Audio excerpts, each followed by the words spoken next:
bueno, vamos con el penúltimo caso de la noche de hoy. Esta es una nena de 24 meses que lo traen los papás a urgencias por fiebre y dolor abdominal. No tenía ninguna molestia, pero desde hace 2 días notaron los papás que empezaba a llorar cuando iniciaba la micción.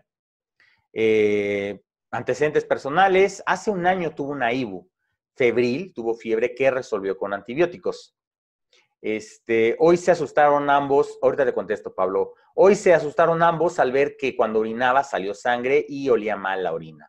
A la exploración física tiene 39 grados de temperatura, TA 160, está taquicárdica en 120, respiratoria de 20. Tiene dolor suprapúbico y dolor a la puñopercusión del ángulo costovertebral izquierdo. Tiene leucocitosis, es lo único que te dice el evaluador. Creatinina y electrolitos séricos son normales. Le tomas con una sonda de Silastic un ego porque no quiere orinar la nena y negativas proteínas, glucosa y cetonas. Pero sí tiene sangre moderada, tiene esterasa leucocitaria positiva, nitritos positivos, bacterias abundantes y tiene más de 50 leucocitos por campo, es decir, tiene piuria. Le inicias antibióticos previo a la toma de un urocultivo y el urocultivo desarrolla más de 100,000 unidades formadoras de colonias con E. coli. A los 2 días de hospitalización, resuelve el dolor y la fiebre, además de completar el esquema que generalmente van a ser de 10 a 14 días de esta niña que va a requerir tratamiento. ¿Cuál de los siguientes es el mejor paso a seguir en el manejo de esta paciente? A, le hacemos un ultra de riñón y de vejiga. B, le repetimos la BH. C, le repetimos el urocultivo. O D, le hacemos una cistouretrografía miccional. Es la pregunta número 4. Tienen 1 minuto para contestar y por favor voten. Pregunta Pablo, duda, ¿se podría hacer algún estudio de imagen o biopsia para el tumor de Wilms? Generalmente estos pacientes, el primer estudio a solicitar va a ser un ultrasonido en el tumor de Wilms y posteriormente lo tienes que caracterizar con una tomografía de tórax, abdomen y pelvis, sobre todo porque curiosamente este tumor de Wilms tiene hasta 5 estadios, no tiene 4, que es como lo más común en adultos, tiene 5 estadios y a pesar de eso tienen muy, muy buen pronóstico, ¿no? No me refiero que el diagnóstico definitivo sea clínico, para nada, Pablo, pero lo tienes que sospechar y así va a ser el caso clínico, niño entre 3 y 5 años de edad, cuando lo bañaban encontraron una tumoración, no le duele y no cruza la línea media. Eso es cuando se te tiene que prender el foco de que sea un tumor de Wilms. 4, 3, 2, 1, tiempo. Vamos a finalizar la votación.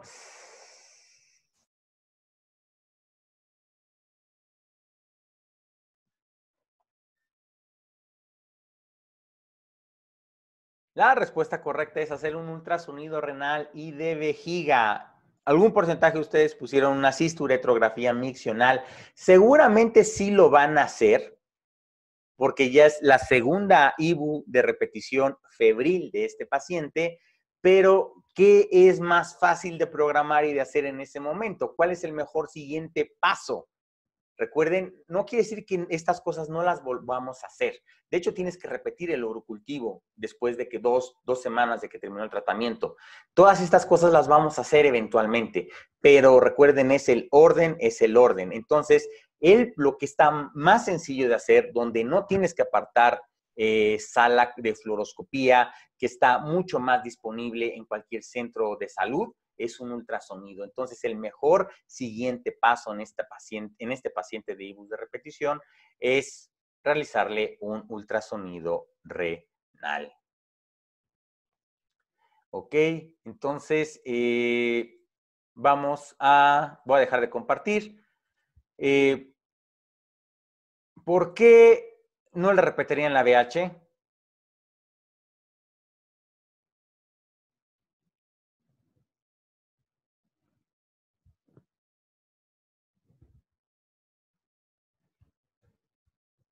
¿Por qué no le repetirían la BH?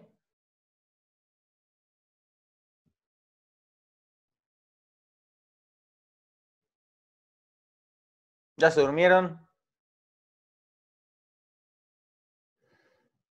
Dice Memo, no es tan relevante para su cuadro. A lo mejor después, por curiosidad, aunque a lo mejor no impacta en el tratamiento, pues quieres ver esa leucocitosis cómo está, ¿no? Después de algunos días de que haya iniciado el tratamiento antibiótico y la lógica te llevará a de que va a disminuir los leucocitos, ¿no? Pero en este momento, recuerden la pregunta, siempre leer bien la pregunta, ¿cuál es el mejor paso a seguir? ¿Le repetirían el urocultivo? No ahorita. ¿Cuándo se lo repetirían a este niño, a esta niña de dos añitos?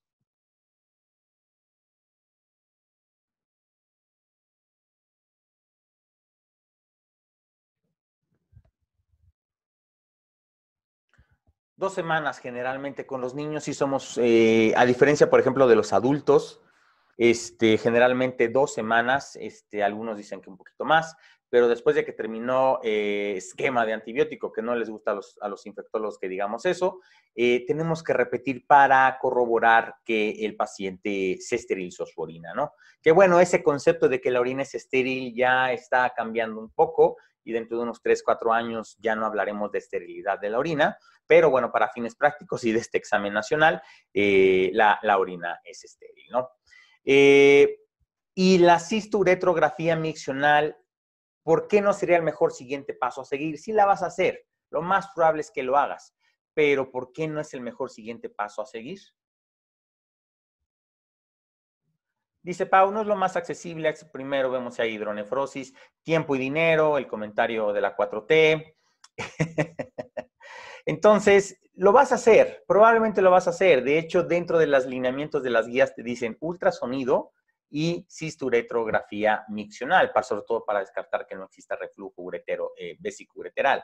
Pero el mejor siguiente paso, lo más accesible, lo más rápido va a ser un ultrasonido renal y sobre todo porque es una pequeñina de menos de 2 años y ya tiene 2 cuadros febriles de infección de vías urinarias. Algo no está bien, es decir, hasta el papá, la propia mamá te va a decir, oiga, pero ¿por qué le da tanto esto a mi nena, no? O sea, ¿por qué está pasando esto? Hasta ella misma te va a decir, oiga, no habrá algo anormal, con mi otra hija no sucedía esto. Hasta el mismo papá es el que te va a presionar a que realices este tipo de intervención, ¿no? Entonces, recuerden, insisto, generalmente en la vida real somos un poquito más, bajamos un poquito la barra en cuanto a hacer ultrasonidos o estudios de imagen, sobre todo el ultrasonido que, bueno, no tiene radiación, no les va a hacer nada a los niños, no tiene prácticamente 0 eventos adversos, pero sobre todo los chiquitines de menos, los lactantes menores, o sea, menores de 1 año y niños de menos de 2 años, con la primera infección de vías urinarias febriles, se les tiene que hacer un ultrasonido de riñones y de vejiga, porque no es lo normal. Porque pueden hacer cistitis y no tener fiebre, pero si ya tienen fiebre, quiere decir que algo está más complicado. Y además, esta niña parecía que tiene puño percusión positivo, ¿no? Ibus febriles recurrentes a cualquier edad en los niños, 2 o más, le tienes que hacer un ultrasonido, hay que descartar alguna alteración, pueden tener riñones en herradura, que les predispone a infecciones de vías urinarias. Niños con IBU a cualquier edad, pero además que tengan antecedentes heredofamiliares de enfermedad renal o urológica, hipertensos o falla en el medro, ¿ok? Entonces, que tengan una carga fuerte de alteraciones renales o urinarias, también hacemos en ultrasonido, y además un niño que no responde de forma adecuada a los antibióticos. ¿Por qué? ¿Por qué a un niño que no responde de forma adecuada a los antibióticos le vamos a hacer un ultrasonido? Puede haber varias respuestas, pero ¿qué se les ocurriría? Es decir, el niño va empeorando, por ejemplo. Le inicias tú una cefalosporina de 3ª generación y el niño va empeorando, porque dices, tengo que hacer un ultrasonido. Descartar algo anatómico, que ya dijimos riñón en herradura, tortuosidad, porque tiene reflujo vesicoureteral. ¿Qué más? ¿Qué complicaciones puede tener la infección de vías urinarias? Colección piógena, que se conoce como absceso, un absceso perirrenal, ¿no? Un absceso, exactamente. Y de eso, y no es por traslaparlo a los niños, pero en urgencias luego de eso se mueren los pacientes. Es un paciente, es un señor, ingresó por una IBU. Para empezar, es un hombre. Estoy hablando ahora de adultos. Es un hombre. las infecciones de vías urinarias en los hombres se consideran complicadas. Y le das antibiótico y empeora y se empieza a chocar. En ocasiones estos pacientes hacen pielonefritis, hacen abscesos o incluso pielonefritis jantogranulomatosa. Entonces, quieres identificar por qué este niño no está respondiendo de forma adecuada, alteraciones anatómicas o que tenga una complicación de la propia infección urinaria, ¿ok? Entonces, muy abusados y sobre todo con el ultrasonido, manga muy suelta porque a diferencia de tomografías, resonancias, muy fácil de obtener, incluso la mayoría de los médicos que trabajan en el servicio de urgencias, ya sean urgenciólogos o no, tienen ya algo de experiencia haciendo ultrasonidos porque los radiólogos están muy ocupados contando su dinero. No, los radiólogos están muy ocupados haciendo otros estudios y en ocasiones les prestan la máquina y ellos aprenden ahí en el momento a hacer ultrasonidos de forma rápida, ¿no? Y además tienen cierto entrenamiento, sobre todo porque reciben pacientes politraumatizados y acuérdense que hacen los estudios FAST, ¿no? Los modificados de la última actualización de ATLS. Pero bueno, vamos al último caso clínico. Es un niño de 4 años que acude por disuria y fiebre. Desde hace 2 días tiene dolor y tiene mayor frecuencia urinaria de la habitual. Dice el papá que el niño lo fue a despertar 2 veces porque tenía que ir a orinar, este niño de 4 años, y amaneció hoy con fiebre. A los 23 meses de edad tuvo una infección de vías urinarias y el ultrasonido en ese entonces, porque tenía menos de 2 años, ya vimos que es una indicación para hacer una infección de vías urinarias, febril, suponemos que fue febril, no tenía alteraciones. A la exploración física, este niño tiene 39 grados, 160 de presión, está taquicárdico, tiene dolor suprapúbico, pero no tiene abdomen, no tiene rebote, tiene el abdomen blandito. El ego está un poco ácido, el pH, proteínas, glucosa, acetona negativas, tiene trazas de sangre, tiene esterasa y nitritos positivos, tiene bacterias moderadas y tiene piuria, tiene de 20 a 30 leucocitos por campo. A este paciente ya le hiciste una cisturetrografía miccional y tiene reflujo vésico-ureteral grado 3, que es moderado. Recuerden que hay 5 grados. Los síntomas mejoraron con antibióticos.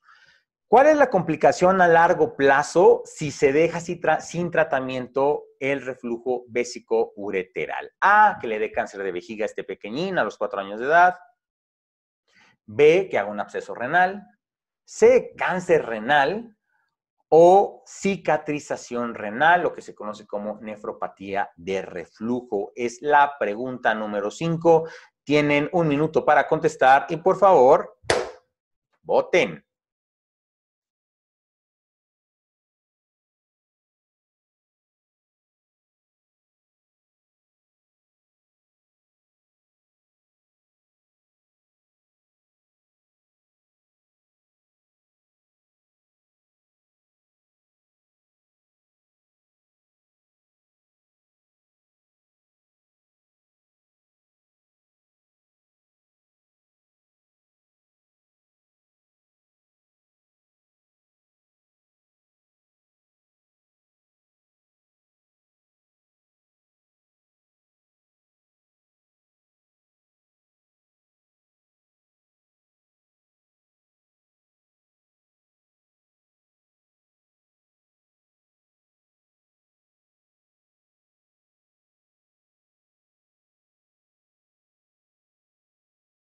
Tres, dos, uno, otro uno.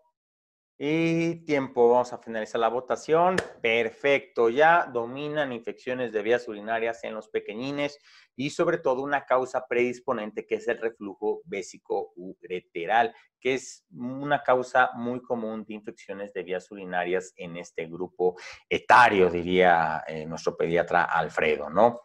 Entonces, la cicatrización renal que conlleva a la nefropatía por reflujo, ¿no? Ahora, la pregunta, ¿por qué los pacientes con reflujo vesicoureteral no se complican con cáncer de vejiga?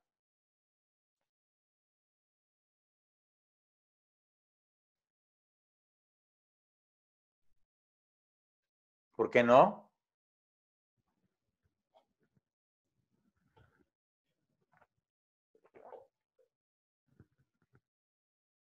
Exactamente, ¿no? Eso es generalmente pagar por tus vicios, ¿no? El cáncer de vejiga, recuerden, y lo vimos en oncología, son pacientes adultos, mayores, fumadorazos, que ya cuando llegan contigo, en oncología médica, no tanto en urología, ya cuando llegan contigo, es muy difícil ofrecerles algún tratamiento porque ya tienen muy bajo estado funcional, ¿no? Entonces, no predispone a cáncer de vejiga, al reflujo vesicoureteral, para nada. Recuerden, estos pacientes son fumadores, la mayoría de las veces, 90% de los pacientes. Y recuerden que esta población, pues, ya la vamos a dejar de ver tan común porque ya están cumpliendo su esperanza de vida. Y actualmente, por ejemplo, en 1960, 1970, se calculaba que en Estados Unidos 8 de cada 10 varones fumaban. Y actualmente es como 3 de cada 10 varones. Y eso va a ir disminuyendo, afortunadamente. Recuerden, como médicos no deben de recomendar fumar. Si lo hacen, eso es otra cosa, pero no deben de recomendar fumar. Y si conocen a un paciente que fuma, le tienen que insistir que deje de fumar por todas las consecuencias que tenga. Y si lo hacen, hasta el 30% de sus pacientes lo va a pensar. Absceso renal. ¿Por qué no es una complicación el absceso renal? Respondió a antibióticos, exactamente, ¿no? Entonces, no es un paciente que está séptico, que está mal en la terapia. Recuerden, es muy común y es muy común que se nos olvide una paciente con pielonefritis que no mejora, no mejora. Más que estar pensando en de que el urocultivo salió mal o se contaminó, descártale que no tenga una colección, que no tenga un absceso renal, porque de eso se mueren los pacientes. Sobre todo cuando se encuentran en el servicio de urgencias, ¿no? Es la paciente que lleva ya 3, 5 días esperando cama para medicina interna y de repente se choca, de eso se mueren los pacientes. ¿Y cáncer renal? ¿Por qué no es un cáncer? ¿Por qué una complicación del reflujo vesicoureteral no es el cáncer renal?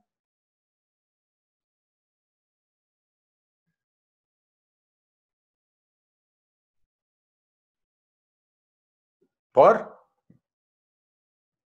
También fumadores, ¿no? Víctimas de los vicios, cáncer renal, obesidad, son adultos de edad media, fumadores especialmente. Y recuerden que exactamente von Hippel-Lindau, si fuera un niño más pequeño, pero no es por reflujo vesicoureteral, ¿no? Especialmente. Y recuerden que un factor protector para el cáncer renal es, no me van a decir, no fumar y estar en buen peso, no, hacer algo que te protege del cáncer renal, ¿cuál es? En adultos, saliéndonos de pediatría. ¿Cuál es un factor protector para el cáncer renal? Lo hacíamos antes de la pandemia, muy seguido los médicos. Factor protector contra el cáncer renal. Alcohol, claro que sí. No, café no. Bueno, sí hay metaanálisis de eso, ¿eh? Café sí hay. Crédito parcial, pero sí, una lata de cerveza al día, una copa de vino, es factor protector contra el cáncer renal, pero, porque esta vida no puede ser perfecta, siempre hay algo, o tienes que pagar impuestos, o no es gratis, no debes de fumar. Para que el alcohol sea un factor protector, no debes de fumar. Porque si no, al contrario, entonces puede incluso potenciar los efectos del tabaquismo, ¿no? Una cervecita diaria, una copa de vino, muy europeo, Memo. Beber sí, tabaco no, sí. Cada quien escoge su veneno, ¿no? Digo, el beber también tiene ciertas complicaciones, pero si no quieres que te dé cáncer renal, puedes tomarte una cervecita al día, una copa de vino y es factor protector contra el cáncer renal, ¿ok? Fumar no, los americanos, y lo he dicho en muchas clases, there is no safe smoking. No hay, no te puedes librar de alguna complicación del tabaquismo, ¿ok? Todo en esta vida engorda, embaraza o da cáncer. Y si no, whisky, claro que sí, por supuesto que el whisky sí. Pintadito, ¿no? Pintadito. O el Robbins, ¿no? Que dice, si es el Robbins el que dice, o el Stevens el que dice, para que no nos dé cáncer es mejor no nacer. No, exactamente, es el Robbins entonces. Porque yo me acuerdo mucho, mi esposa es patóloga, entonces ella tiene un libro inglés que le gusta mucho cuando con sus estudiantes de las universidades, el Stevens, y el Stevens de histología de Stevens le dedica su libro, no se lo dedica a su esposa, no se lo dedica a sus hijos, no se lo dedica a su mamá, se lo dedican a los vinateros. Se lo dedican a los vinateros. Se lo dedica a los vinateros. Porque dicen que sin ellos, sin el producto del fruto de la vid, no hubieran podido escribir ese libro. Yo creo que es de las mejores dedicatorias que he leído en mi vida en un libro de medicina, ¿no? Ok, entonces recuerden, el reflujo vesicureteral es el trastorno neurológico más común que hay en los niños. Y 30-45% de los niños con IBUs de repetición tienen reflujo vesicureteral. ¿Y qué es el reflujo vesicureteral? Lo que dice su nombre. La orina no se queda en la vejiga, la orina tiene que bajar de los riñones a través de las pelvicillas, ureteros, vejiga, y no se puede contener dentro de la vejiga y se regresa. Y esa orina causa a la larga varias complicaciones, principalmente cicatrización de los riñones, y esto se conoce como nefropatía por reflujo. Es decir, esta nefropatía por reflujo te da hipertensión, proteinuria, enfermedad renal crónica e imposibilidad del crecimiento renal. Y si te acuerdas que estamos hablando de niños, o sea, no estamos hablando de adultos, estamos hablando de niños. Es el trastorno neurológico más común en los primeros 12 años de edad. Existen 5 grados porque la clasificación lo hicieron cirujanos, no es 4, no es tan práctica, son 5. Y lo que tenía nuestro pacientito, si se acuerdan, era un reflujo tipo 3, que era de leve a moderado. Y el grado 5 es cuando ya los ureteros están bastante tortuosos, ya hay pérdida de las papilas renales y además la tortuosidad de los ureteros. Ahora, aquí viene la siguiente pregunta porque quiero que la saquen bien. ¿Qué intervención impide cuál es la primera intervención que impide las complicaciones a largo plazo del reflujo vesicureteral?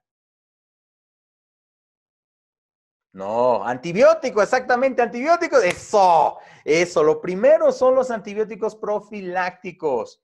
Y después, si no se logra la prevención de las IBUs con los antibióticos, ya hacemos la cirugía. Pero la primera maniobra siempre debe de ser dar antibióticos profilácticos, pero llegará un momento en el cual hay algunos pacientes que logran crecer a la enfermedad, porque esto es un problema de niños, es un problema en el nivel de la implantación del uretero en la vejiga, y cuando ya los antibióticos ya no funcionan, ahora sí tenemos que hacer una plastilla y una reimplantación de los ureteros, pues para que siga el mecanismo de válvula y que no tengan las complicaciones de la nefropatía por reflujo o la cicatrización renal.